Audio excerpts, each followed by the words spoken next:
Bonjour à tous, c'est Léo du blog dessincreation.com. Nous allons voir ensemble les différentes étapes et la technique pour dessiner un portrait classique d'après une peinture de Diego Velázquez. Dans un premier temps, nous allons tenter de comprendre le cheminement artistique du peintre qui a dû réaliser plusieurs esquisses préparatoires avant de faire sa peinture.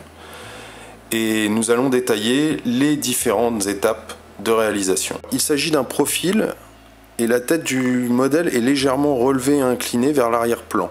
Elle est apparemment en train de lire et elle regarde donc en direction de son doigt.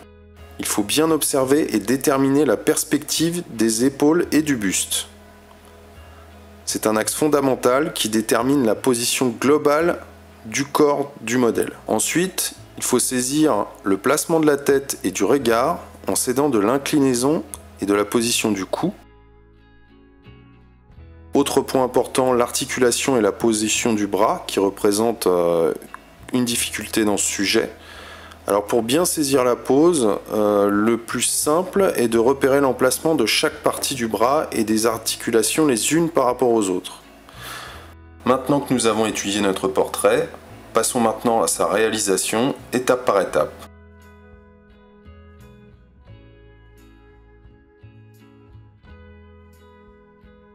J'ai commencé par esquisser les épaules du modèle pour identifier la perspective globale du corps.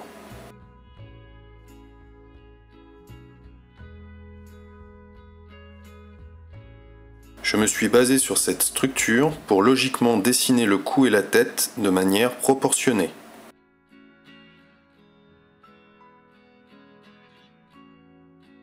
J'ai esquissé légèrement l'épaule, puis le début du bras. J'ai ensuite travaillé les différentes parties du bras et les points d'articulation, toujours en observant bien la perspective.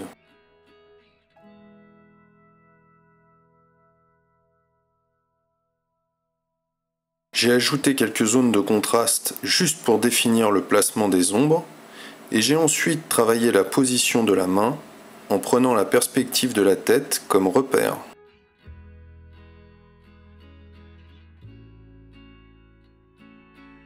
Enfin, j'ai commencé à détailler la tête en fonçant l'arrière-plan pour bien définir les contours du visage et le faire ressortir.